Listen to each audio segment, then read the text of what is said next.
Action! Sige, tuloy mo yan. Ay nako, welcome back sa radio show ninyong walang title pero may maingay na DJ. Hatid ang ating topic for today. Magandang umaga. Yung binigay nating fill in the blanks kanina ay true love is blank. Ito yung sinasabi ko na ano nga ba yung totoong ibig sabihin ng true love? And paano mo nasabing true love yon? Kasi di ba minsan sa panahon ngayon, sa panahon na ang daming mababaw,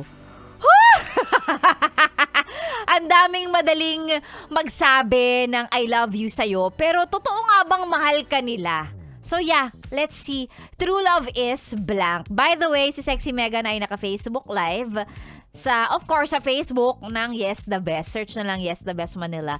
Naka-live tayo doon. Okay? So, eto, sige. Magbasa tayo ng mga sagot. True love is, okay, sabi ni Andrew para sa kanya, true love is handang ligawan at harapin ang pamilya kahit nakakatakot talaga. Phew. True love is matapang ka. I guess, yan yung gustong sabihin ni Andrew.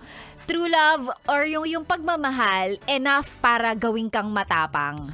'Di ba? Gawin kang matapang na hindi, sige, ano ba yung kailangan kong gawin? Ano yung kailangan kong harapin? Sino yung kailangan kong kausapin para lang mapatunayan sa'yo na mahal kita?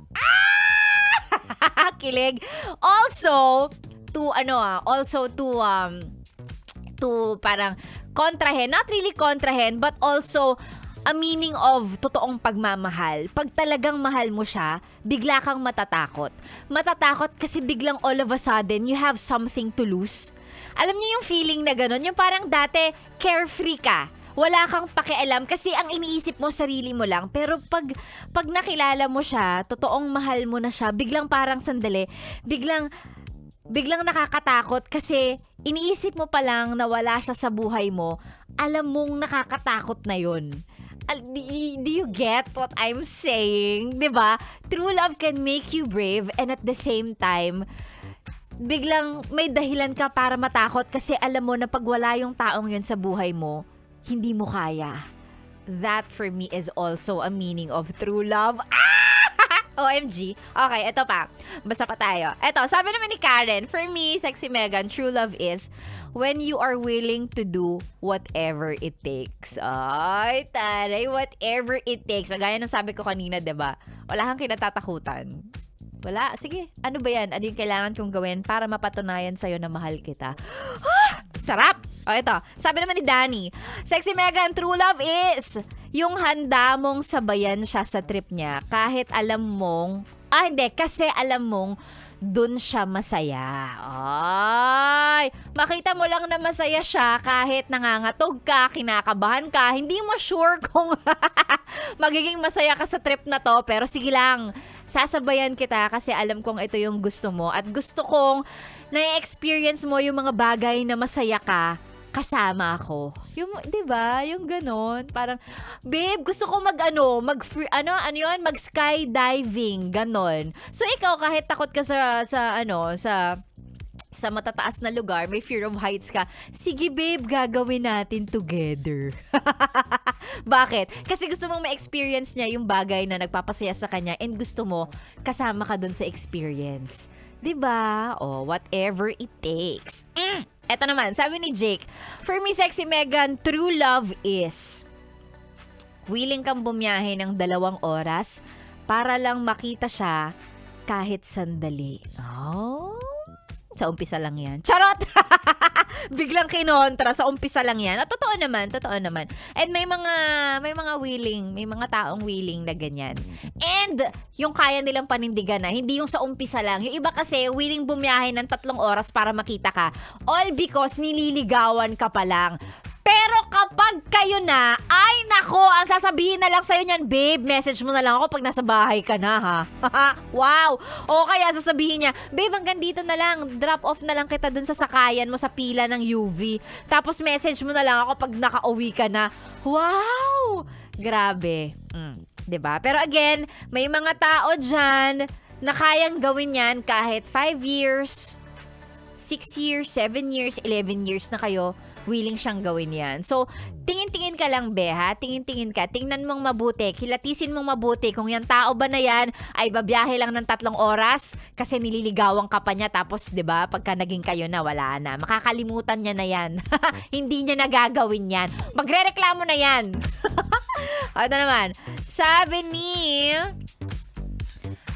Erica, for me, Sexy Megan, true love is yung support ka sa pag-abot ng pangarap niya. Na ang ending minsan, naging reason for us to break up. Nag-drift apart kami because nalimutan niya ata ako. Hehe.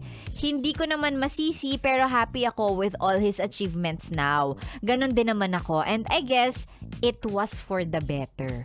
Ay, ano ulit?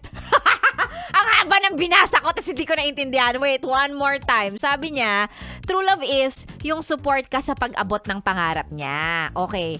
Ang ending, nag-break sila because, okay, nag-drift apart. Kasi, naging busy, marami ng iba yung naging priority, hindi ikaw. Sa bagay, totoo naman, it's difficult to maintain a career and a relationship. Lalong-lalo na pagka yung career mo pa-take off pa lang or yung nag-uumpisa ka pa lang or yun nga, minsan nga yung nag-aaral ka di ba? Yung nag-aaral ka, tapos meron kang jowa, tas clingy pa yung jowa mo. Sabi ni Tolitz, hindi ka sinama sa pangarap niya. Hindi, naiintindihan ko naman na iba kasi yung pangarap na, kumbaga yung pangarap na, of course, yung career, di ba? Like for example, kung kunwari, gusto mo mag-doktor, di ba? It's a very demanding, kumbaga, ang demanding nun, lalo pag nag-uumpisa ka pa lang, nag-aaral ka, review ka para sa boards and all, di ba? Tapos meron kang, ang tawag doon, may internship kinemerut, di ba? Ang hirap. Kasama sa plano pero hindi sa pangarap. Hindi naman ganun. Wag naman din natin silang i-judge. May mga ganun kasi lalo 'di ba nga sabi ko nga minsan sa umpisa, ang hirap niyang i-maintain pareho. Pero ayun nga, possible naman. Pwede namang, possible naman na i-maintain pero may times talaga na mahirap. So yun lang, kapag ka naiiba ng priority, tapos 'di ba hindi na kayo nagkakaintindihan, ayun, minsan nagiging cause talaga siya ng breakup. Nagiging cause siya ng breakup. So sabi naman ni Erica dito na nagsabi na she believes naman na it was for the better and proud naman siya dun sa naabot nung dati niyang boyfriend na ex niya na ngayon. Okay lang, 'di ba? Ganun talaga. I guess hindi talaga siya biang para sa iyo. Yun lang 'yon. At least alam mo yung at least alam mo na totoo yung feelings mo for him, 'di ba? Kasi sinuportahan mo siya dun sa pangarap niya. Minsan nangyayari talaga yun eh. Kasama mong nangarap pero nung nandun ka na, naabot mo na, hindi na siya yung kasama mo.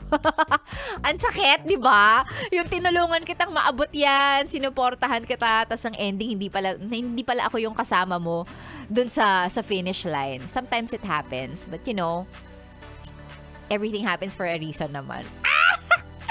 Ay, naku, tama na nga yan bago tayo mag-emote. O, last na to, sabi ni Sarah, Sexy Megan, for me, true love is, sabi niya, minsan dumadating ng wrong timing. Kung kailan taken ka na at saka mo siya makikilala. Pwede pala yun. Minsan you can have something true with someone tapos hindi kayo pwede kasi pareho na kayong committed and no choice but to let the person go. Ay! In fairness, I agree. Nag-agree naman din ako dito na Totga daw sabi ni Tolitz. Hindi, kasi ang sabi niya dito, ang kwento ni Sarah, nakilala niya kung kailan committed na siya. So, ibig sabihin, she is in a relationship nung nakilala niya, yung totoong, yung tao na yun na alam niyang totoo yung feelings niya for that person. Hindi yung landi lang, hindi yung, alam mo yun, hindi yung may hinahanap lang siya dun sa current partner niya. Sabi niya, true love daw eh. Well, I guess it happens naman, 'di ba? Na makikilala mo siya tapos biglang hindi pala hindi na pwede kasi 'di ba? Parang ano lang 'to eh. Bakit ngayon ka lang, 'di ba? Bakit ngayon ka lang? Bakit ngayon kung kailan ang meron ng 'di ba? Yung meron ka ng existing relationship tapos darating siya and you know the feeling is true. At wala kang ibang magagawa kundi to let go. OMG! Ay, nako Sarah. Okay na yan. ano lang, siguro, minsan mafe-feel mo to para medyo mayanig ng konti yung relationship mo. Current relationship. Kasi, ikaw din huwag ka nang tumingin-tingin sa iba para hindi ka na nakaka-feel ng kung ano-ano. Para hindi ka na nakaka-feel ng kung ano-ano, hindi ka nalilito. 'Di ba? Minsan ganoon Kaya nga sabi nila, 'di ba, pag you are in a relationship daw, dapat parang kabayo. Meron kang tapa-oho. Naka-focus ka lang doon sa taong kung sinong karelasyon mo at the moment para hindi ka rin lilingon-lingon kung saan-saan at hindi ka na di-distract. Yan, 'di ba? Kasi posible naman 'to hindi naman natin pwedeng i-disregard. Pwede talaga 'to, yung mahal mo siya tapos may isa ka pang mahal because alam mo 'yon, ganun kakomplikado ang buhay ng tao, ganun kakomplikado ang pag-ibig. It really happens. So, ang kailangan mo na lang gawin ay umiwas sa mga ganyan because ayaw natin ng sakit ng ulo. Okay, ganun lang. Anyway, maraming salamat sa lahat ng nag-message ng kani-kanilang mga kasagutan. At least, happy ako. Alam niyo ang totoong ibig sabihin ng tunay na pag-ibig. Ang wish ni Sexy Megan, mahanap niyo yan. Yan. Lalong-lalo na dun sa mga ready na. Ready ng jumowa. Yung jowa na lang ang kulang. Ang tagal-tagal. Malay niyo naman, makahabol pa sa plot twist ng 2023, diba? O kaya, start of 2024. Dasal lang, dasal. Tsaka galingan niyo sa paglandi kasi. Anyway, hello pala and good morning. Eto, batiin ko lang si Joshua Pedrosa Sebastian na kakapasa lang sa exam ng kanyang anak na si Matthew Sebastian RN. Wow, congratulations. Registered nurse na yan. Congratulations. Ayan, kay Joshua at sa kanyang anak. Good morning sa inyo. And of course, sa lahat ng naka-tune in dito sa ating Facebook page, sa Yes The Best Manila Facebook Live. Oo, mamaya kausapin ko kayo. Exit ko muna tong ad-lib na to because susunod na si Ganda Wanda. Tuloy-tuloy hanggang mamayang tanghali yan. I'll see you guys again tomorrow. Maraming salamat for spending the first 3 hours of your day with me ngayong Lunes. Bukas ulit. Gising ka na maaga. Alas 1 hanggang alas 9 sa stasyong nakakayang nakaka-fresh 101.1. Yes, the best. Good morning!